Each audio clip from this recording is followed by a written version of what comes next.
Nah, di sana ada dikatakan demikian Bapak Ibu. Sekalian kita perlu meluruskan, apalagi dalam pelajaran agama yang kadang-kadang sampai sekarang menjadi pemahaman yang agak meleset. Halaman 4 garis kedua, bacaan kedua disampaikan demikian. Maka carilah perkara yang di atas, di mana Kristus berada, duduk di sebelah kanan Allah. Nah, gagasan ini Bapak Ibu sampai sekarang masih ada banyak orang yang keliru memahaminya. Mengapa? Karena banyak umat Katolik merasa duduk di sebelah kanan Allah itu sama seperti berarti pancen lungguh monoe sisih temene Gusti Allah, gitu loh. Maka mari kita berpikir pakai cara pikir anak-anak kita yang sedikit kritis mulai sekarang Bapak Ibu. Mengapa? Karena anak-anak kita itu bertanya, Romo, kalau kami semua duduk di sebelah kanan, mulai dari manusia pertama yang percaya pada Tuhan itu duduk di sebelah kanan, bukankah kami nanti akan duduk di sebelah kanannya jauh amat dari Tuhan?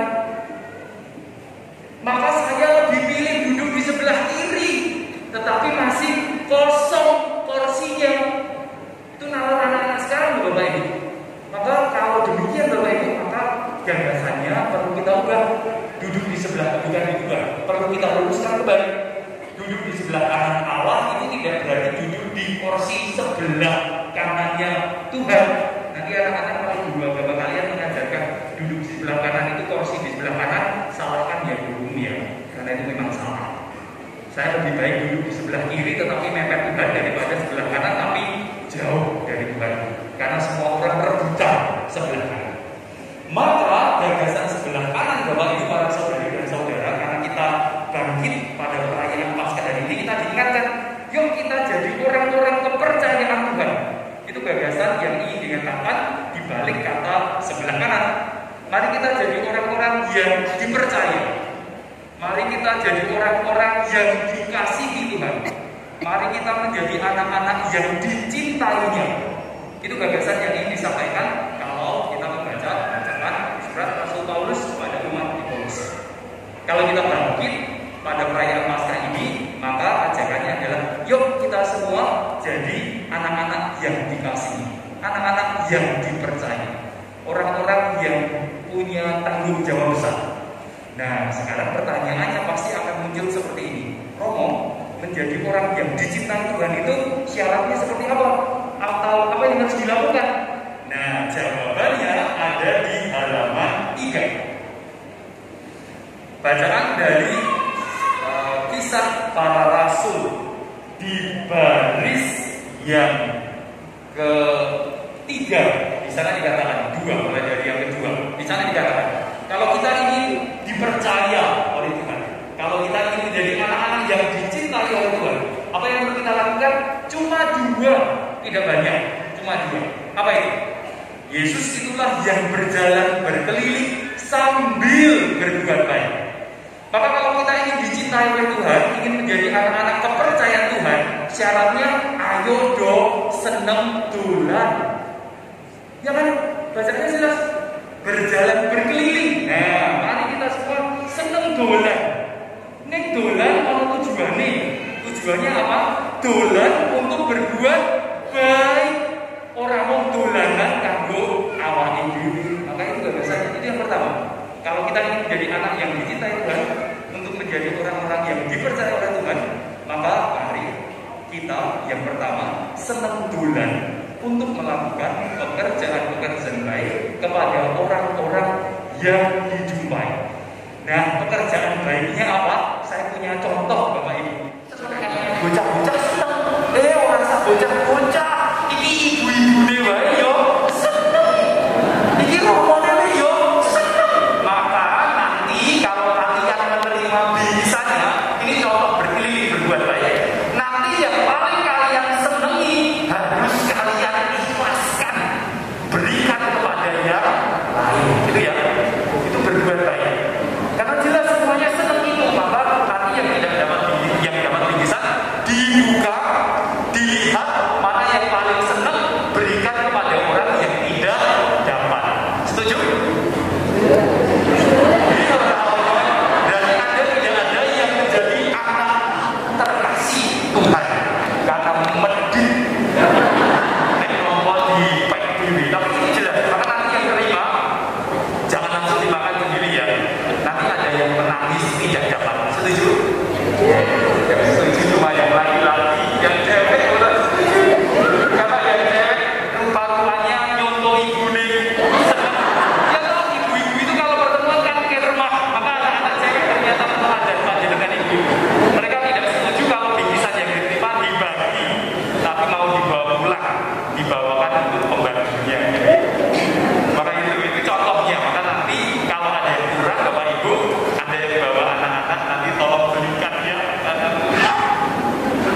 dunia ya, supaya tidak dimakan habis.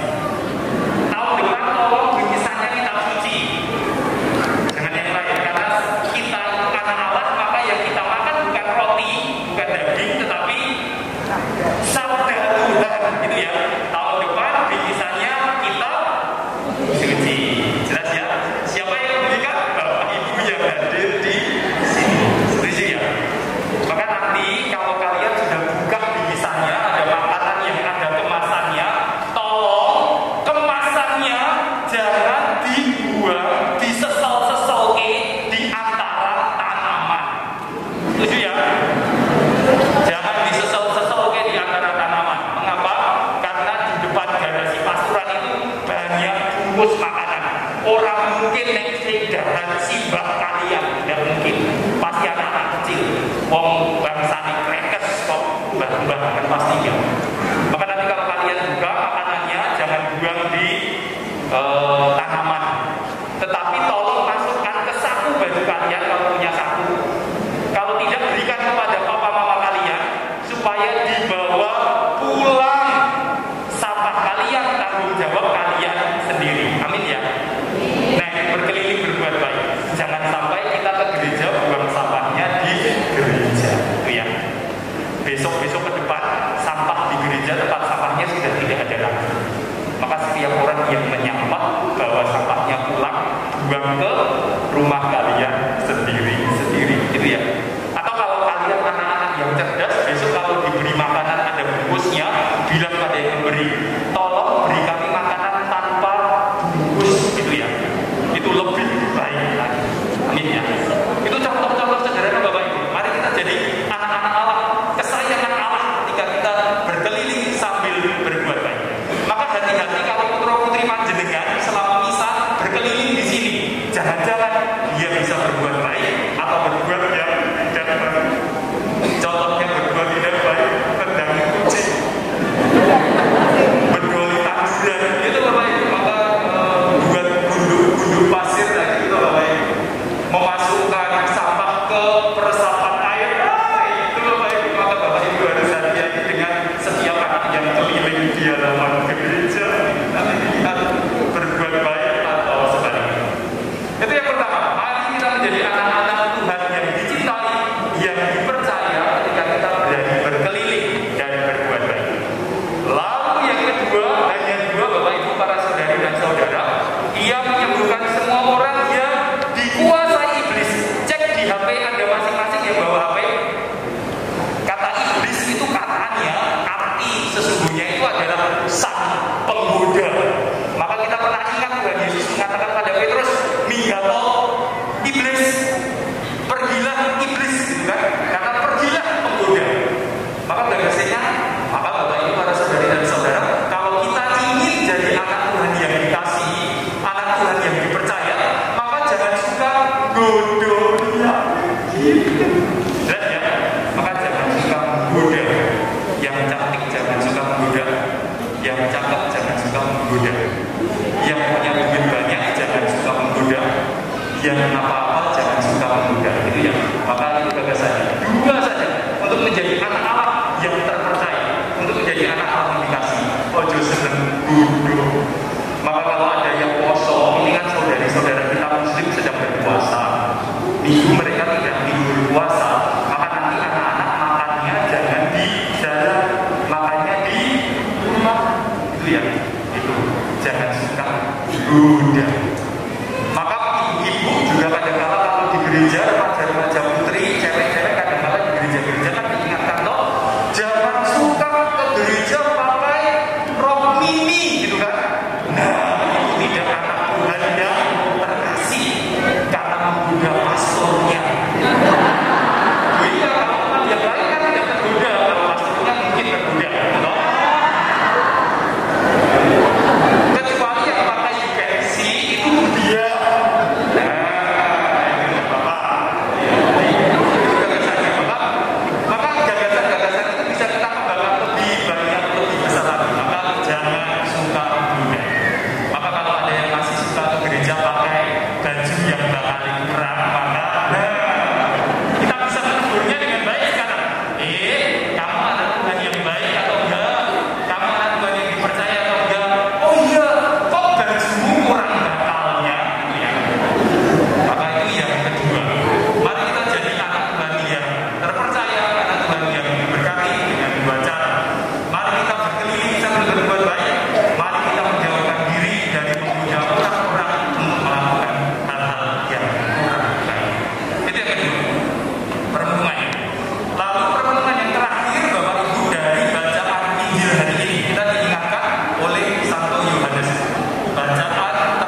yang paling dominan.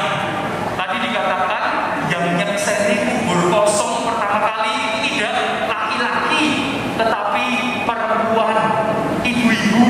Maka saya titip mbok-mbok, ibu-ibu, mami-mami, mama-mama, saya titip bener.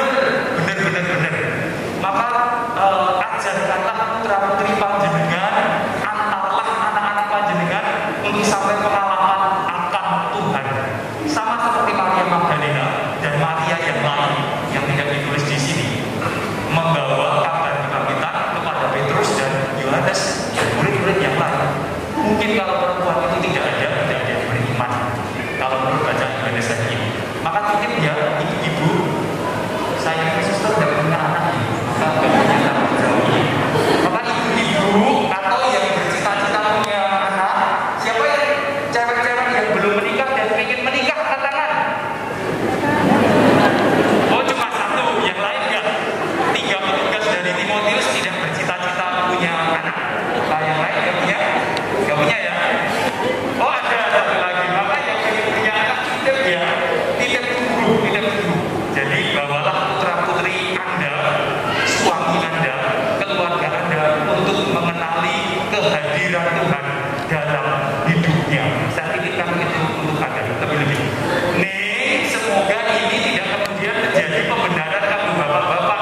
Weh, aku kan bebas miturut sabda dalem anggitane Santo Yohanes kan seksi wungu dalem yang perlu membawa keluarga kepada Tuhan kan ibu-ibu, bapak-bapak ora perlu enggak. Maka yang bapak-bapak teladanilah Santo Petrus dan Yohanes. Percayalah kepada istrimu, nek dijak sembahyang maka gitu. Kalau diajak bisa oleh istri, oleh cewek, oke, gitu ya. Maka cewek-cewek nanti bawalah cowok-cowok kalian ke ziarah. Itu baik, sama seperti bacaan Injil hari ini. Cewek-cewek jangan suka bawa istri dan suaminya jangan, kasihan suaminya. Maka bawa ke tempat ziarah. Itu ya cewek-cewek. Nanti kalau punya pacar, punya suami, bawa ke tempat ziarah. Pacarannya kemana? Gereja Regoraja. Datingnya kemana? Ke taman doa. Wah, ini luar biasa. Bacaan hari ini ajarilah cowok-cowok kita itu kenal akan Tuhan, takut akan Tuhan, dan itu menjadi putri-putri yang luar biasa sesuai dengan bacaan hari ini. Maka bolehlah dikatakan bangkitlah cewek-cewek Regoraja. Kalau mengajak suami dolannya kemana? Bangkitlah cewek-cewek Regoraja. Kalau ngajak pacarnya dolannya kemana? Sedang sholat. Ini cowok-cowokannya semuanya ada masih senang banget. Tapi itu gagasan Injil hari ini Bapak Ibu, mari kita bangkit. Yang kedua, bacaan Injil hari ini mengatakan sekali lagi, permenungan yang kedua mengatakan pada kita, marilah setiap orang dari antara kita menjadi saksi kebangkitan, menjadi saksi Tuhan hadir dalam kehidupan kita, entah secara rohani ataupun dalam perjuangan hidup kita sehari-hari. Sekali lagi, semoga kita menjadi dalam Paskah tahun ini kita menjadi anak-anak Tuhan yang terpercaya, anak-anak Tuhan yang diberkati, yang suka berkeliling berbuat baik, yang tidak suka menggoda orang agar melakukan hal-hal yang tidak benar, dan yang terakhir semoga kita senantiasa mampu membawa orang semakin dekat mengenal pada Tuhannya dan semakin beriman. Selamat Paskah, semoga kita semakin tinggal dalam Kristus, tumbuh dalam iman